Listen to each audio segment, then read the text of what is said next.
Good morning, my name is Katia Joseph. I am here with Professor Marvin Hobson. Hello. I am conducting an interview for my class titled Black Perspective in Education. Good morning, Professor Hobson. Good morning. Okay, let's get to the interview. This is my first question since we're going to do a PowerPoint together regarding your project, which is Black leadership. In your opinion, what do you think are the reasons for the increase in suspension, expulsion, and school-based arrests in school across the nation, across the country? That's a huge question. That's power packed. But there are a lot of factors that I think that are in play. But one is a failed educational system, right? I think our system is not really providing for students in general what they need in the 21st century. Right?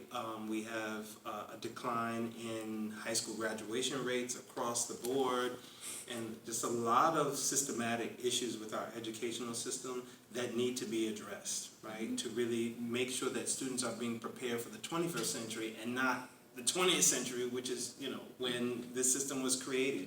So I think that's definitely one.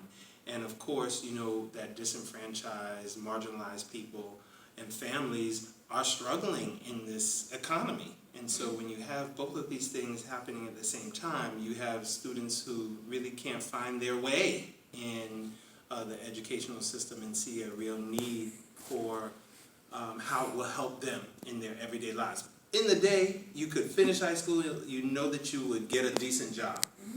But that's not the case now. And so, I think students are a little bit disillusioned about how is this going to help them in their lives, and we still as educators have had a problem figuring that out. Okay, thank you. So this is my second question, Chief. Why do you think students of color are more likely to receive harsher punishment for misbehavior? Blatantly, I think it's racism and black fear and fear of the other, fear of black people, right? And this is not, I want to be clear, this is not just coming from, Caucasians or white people. Even there are some black people who fear other blacks, right? Especially those who are in power, those who make decisions, those who have pulled themselves up from their bootstraps to say, right? They fear people who are still marginalized, who are in the ghettos, who are in these disenfranchised environments, and they've othered themselves from those individuals as well.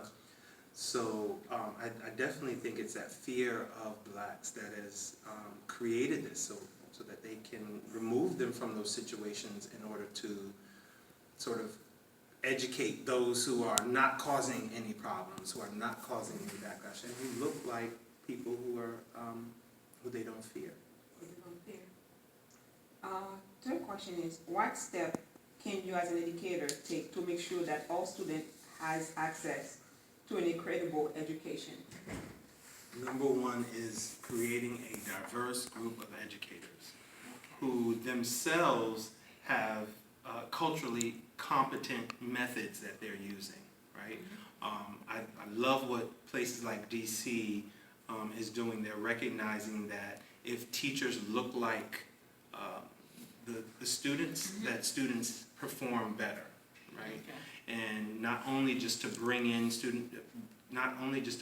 educators who are black or black male teachers, but to also teach them how to teach others and to use really culturally competent methods and diverse methods to reach these students that are not based on mainstream ideals and mainstream methodologies, but are just diverse and more unique and innovative in order to really spark the interest of people who traditionally probably have had a problem succeeding in the school system. So do you think that we need to have a change in the curriculum as well? Oh, definitely. Because the curriculum is so Eurocentric? So Eurocentric. I mean, we've got to teach things that black students care about, right? That affect their world, that affect their everyday activities, and what they see.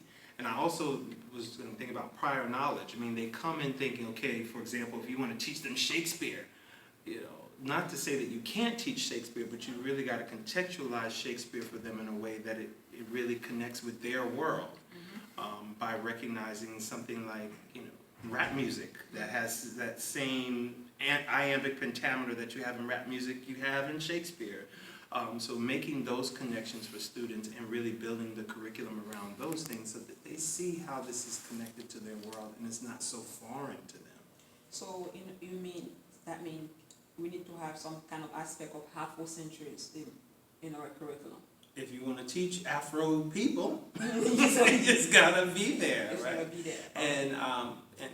And not only Afro, but we think that America is multicultural, right? We have that multicultural perspective as well, where we include Native American and Latino culture, so that many groups are aware of how their culture is relevant to what we need to know in our curriculum. Another question I have two more questions for you. One is, as a black man, you're a black man in America, have you seen or have you experienced disparate treatment? Yes, and so not as much coming up, because I was always kind of the outcast in a way, because I speak well. You're the Right? token? The token, yeah, in many ways. But definitely in the workplace, I've seen it. And moving from the north to the south, I've seen that a lot. That others who have the same credentials would have more advancement because of their connection with mainstream culture. And yeah, so I've definitely seen that more as an adult, not as a young person. Okay, I'm assuming that you're familiar with the school to prison pipeline. Mm-hmm. Oh, yes. So have you seen any case, because you were a teacher in the middle school, is it language art? Yes, language arts and reading. Language arts in middle school, now you're teaching at the college level. So have you seen during your middle school, I don't know if it's happening in college level, higher education, have you seen any case of school to prison pipeline? Well, I don't need to go very far to see that, because I'm one of 8 children, and so I have 6 brothers and a sister, and they've all been incarcerated, and I'm the only one who has not been incarcerated, and I have a nephew who has also been incarcerated from the time he was 14, and so I've seen in my family, over and over again, and all of my siblings are much older than I am. My closest sibling is 8 years older than I am, and they have all been in and out of jail for most of their lives. Was it school-related arrest? Most of them, it started in school. So they were either doing something in school or selling in school or stealing, whatever the case may be, exposed to drugs or marijuana and those kinds of things in school. And then that just started this consistent trend of being in jail. But it started in school. And not to say that they weren't